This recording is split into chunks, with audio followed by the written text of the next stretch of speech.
नमस्कार, आदाब, सत श्री अकाल। दोस्तों, मृत्यु के भय से कैसे मुक्त हुआ जाए।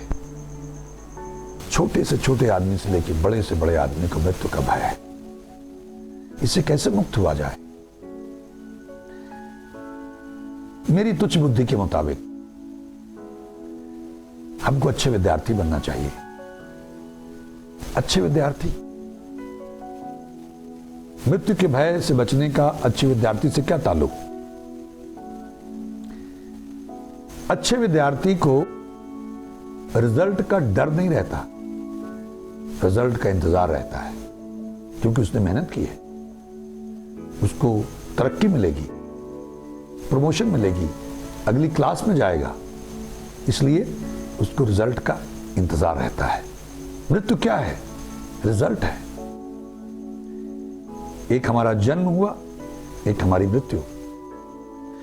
हम कहीं मरे तो यहां दूसरा जन्म लिया हमने, यहां मरेंगे तो आगे जीवन मिलेगा। लेकिन अच्छे विद्यार्थी बने। जैसे कुछ महापुरुषों का फरमान है कि कोर्स तो पूरा करना ही पड़ेगा, जहां छोड़ के जाओगे वहां से आके फिर शुरुआत करनी पड़ेगी। तो जैसे हमारे एजुकेशन सिस्टम में सबसे ऊपर क्या है? पीएचडी। पीएचडी के बाद कुछ नहीं है, आप 2, 4, 6, 10 पीएचडी कर लें, लेकिन पीएचडी है। तो अगर हम इसको देखें कि जब आप मोक्ष प्राप्त कर लेते हैं, ईश्वर का रूप हो जाते हैं, जैसे मस्कीन जी कहा करते थे कि एक बूंद की मंजिल समंदर होना है, समय जितना मर्जी लगे। आत्मा की मंजिल परमात्मा होना है, समय जितना मर्जी लगे।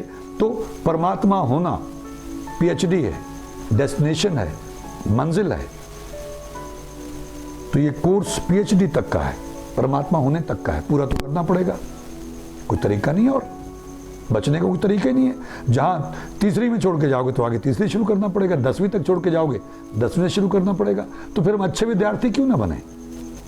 जब हम नाम जपेंगे, सुमिरन करेंगे, दिन रात चलते फिरते आते जाते, तो अच्छे विद्यार्थी बन गए। हम सेवा करेंगे, दया करेंगे, नाम जपेंगे, ईश्वर से माफी मांगेंगे, तो हम अच्छे विद्यार्थी बन गए। और मन से करेंगे, भाव से करेंगे, ऊपर ऊपर से नहीं, मैकेनिकल एक्सरसाइज नहीं, मन से करेंगे, माफी मांगते रहेंगे, तो अच्छे विद्यार्थी हो गए। तो जब ये हम करेंगे, सुमिरन कर रहे हैं, लगे हुए हैं, तो मौत का भय नहीं रहेगा, मौत का इंतजार रहेगा। जैसे अच्छे विद्यार्थी को रिजल्ट का इंतजार रहता है, मौत का चाव रहेगा। क्यों? अपने घर जाना है, पता नहीं कब के आए हुए हैं वहां से। ये धर्मशाला है, यहां जो आया उसको जाना पड़ता है। ये परमानेंट ठिकाना नहीं है, लेकिन हमने इसको परमानेंट मान लिया है। तो हमको अपने घर जाना है, अपने बापू से मिलना है।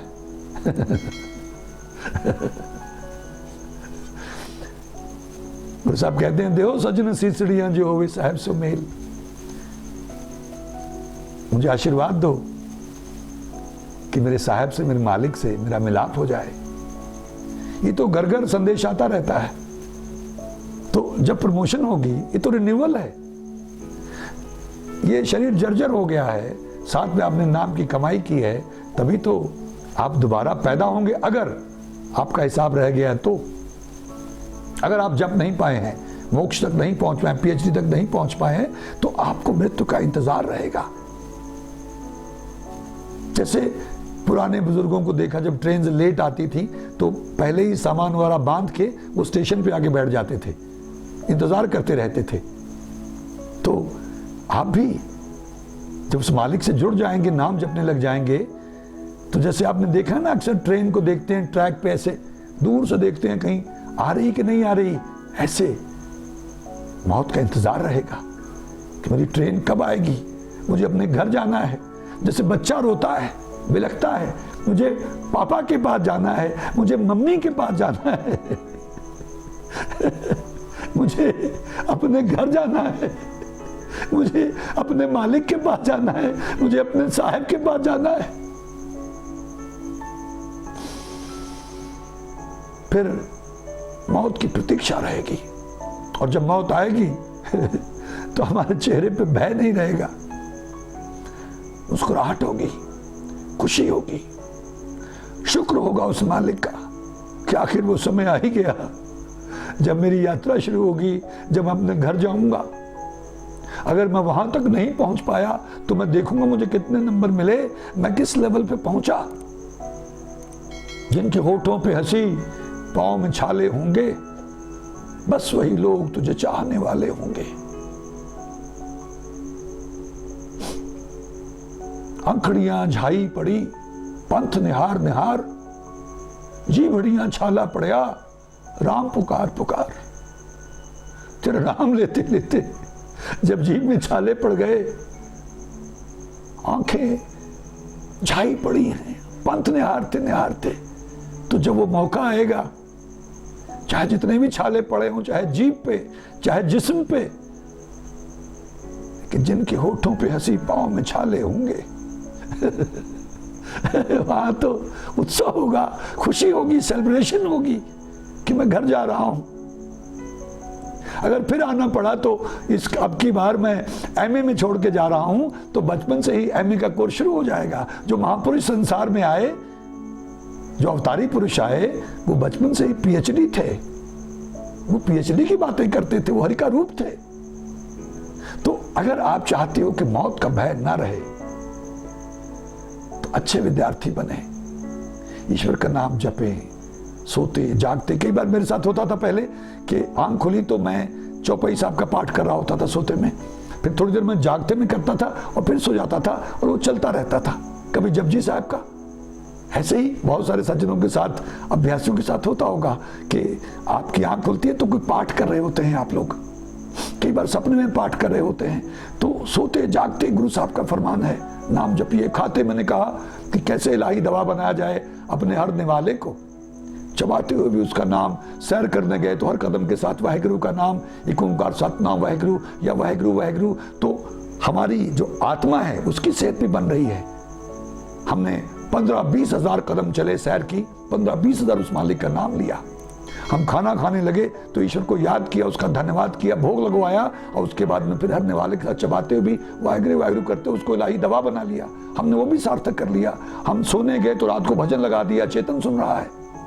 हम सुबह जब टाइम मिला तो हमने नित्यनेम तो किया, सुमिरन किया, अपनी आवाज को सुना, अंदर गई। ये शुरुआत है, फिर आगे की यात्रा आपकी, आपको ये जो सुनना यही दिखाएगा, यही बताएगा, यही सुझाएगा। मालिक आपकी बांह पकड़ लेगा, फिर मौत का भय कहां रहेगा। वो मालिक बेपरवाह है, बेगरज है, बेमोहताज है, बेखौफ है। जो उससे जुड़ता है उसके जैसा होने लगता है। जो हरि भजे सो हरि सा होए। जो उस मालिक से जुड़ता है उसके जैसा हो जाता है। कहते हैं कि पारस सोने को, पारस जो है वो लोहे को सोना बना देता है, लेकिन हरिनाम का पारस तो ऐसा पारस है कि जिसको लगता है उसको भी पारस ही बना देता है, अपने जैसा बना देता है। एक चिराग से दूसरा चिराग जलता है, कुछ देर के बाद आप बता नहीं सकते कौन सा किससे जला। ऐसा ही मालिक का नाम है। वो उसके नाम का दिया जब आपको रोशन कर देगा तो पता नहीं चलेगा कौन है कि भक्त और ब्रह्मज्ञानी में और ईश्वर में कोई भेद नहीं रह जाता है, एक हो जाते हैं। कबीर दास जी बार बार इसका जिक्र करते हैं, गुरु नानक देव जी महाराज, ये बड़ी बड़ी हस्तियां, सारी गुरबाणी ओतप्रोत है। तो कोशिश करिए, क्योंकि जब आप उससे जुड़ेंगे तो उसके गुण आने लगते हैं। मुझे लोग पूछते हैं आपकी उम्र कितनी है, आप तो इतने सालों बाद जुनून में देखा था वैसे ही लग रहे हैं। तो ईश्वर का नाम वो सदाबहार है, एवरग्रीन है। जो उसके नाम से जुड़ता, उससे कनेक्ट होता, उसके जैसा होने लगता है। उसके गुण आना स्वाभाविक है। दो लोगों में बहुत प्रेम हो तो एक दूसरे की शक्लें मिलने लगती हैं। पति पत्नी में अक्सर देखा गया, प्रेमियों में देखा गया है। तो जो वो अल्टीमेट है, जब आप उसके साथ जुड़ जाएंगे तो उसके जैसे गुण आना स्वाभाविक सी बात है। ये अलग बात है कि कुछ कम आए, क्योंकि हमें कमियां बहुत है, उसमें तो कोई कमी नहीं है। वो तो देने के लिए तत्पर बैठा हुआ है, वो तो सदियों से देते ही चला आ रहा है। लेने वाले मर खप गए, वो देते हुए नहीं थका है। तो मौत का भय अगर चाहते हो कि ना रहे, जरा प्रयास करके देखिए, आपको मौत की प्रतीक्षा रहेगी कि घर जाना है, बापू के पास जाना है, पापा के पास जाना है, अपने घर जाना है। हम लोग उस बच्चे की तरह हैं जो मेले में घूम जाता है। वो चीज़ें देखता है, खिलौने देखता है, बस उनके चक्कर में पड़ जाता है और पापा का, मम्मी का हाथ छोड़ देता है, उंगली छोड़ देता है। बाद में देखा होगा अनाउंसमेंट्स होती हैं, कुछ लोग कहते हैं ये बच्चा किसी का गुम गया है। हम लोग गुमे हुए हैं मेले में, हमने उंगली छोड़ दी बापू की। इसलिए प्रार्थना किया करो, जपा करो, सुना करो, माफिया मांगा करो, नेक बनो, दया किया करो और कहना कि बापू अब तू हमारी बाह पकड़ ले, क्योंकि जब तू बाह पकड़ लेता है तो फिर छोड़ता नहीं है। हम बेवकूफ़ है, नादान है, हमको माया छल लेती है, हमारे हाथ से तेरी उंगली बार बार छूट जाती है, तेरा हाथ, तेरा दामन छूट जाता है। तू हमारी बाह पकड़ ले बापू, क्योंकि तू नहीं छोड़ता है। जब बाह पकड़ लेता है, ऐसी प्रार्थना किया करो तो फिर जय पैंडे महाअंध गुबारा, हर का नाम संगी उजियारा, जिथे अवगढ़ गलियां पीढ़ियां तिथे हर हर ले छुड़ाए। वो छुड़ा लेगा, वो तुम्हारी राहदारी बन जाएगी। हम कितनी तैयारी करते हैं, विदेश जाना है, अमेरिका जाना है, कनाडा जाना है, पासपोर्ट है, वीज़ा है, करेंसी है, सामान लेके जाना है, सब बांधना शुरू करते हैं। लेकिन जहाँ हमने हमेशा के लिए जाना है वहाँ की तैयारी कोई नहीं है। आवाज़ पता नहीं कब पड़ जाए, तो काल करे सो आज कर, आज करे सो अब, पल में प्रलय होएगी, बहुत करेगो कब।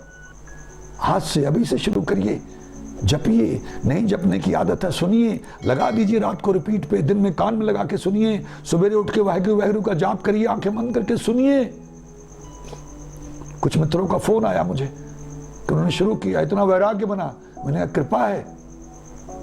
तो आप सब लोग भी अगर मृत्यु के भय से मुक्त होना चाहते हो तो प्रयास करो, आज से शुरू करो, धीरे धीरे करो, ज्यादा नहीं हो पा रहा तो कम कम करो।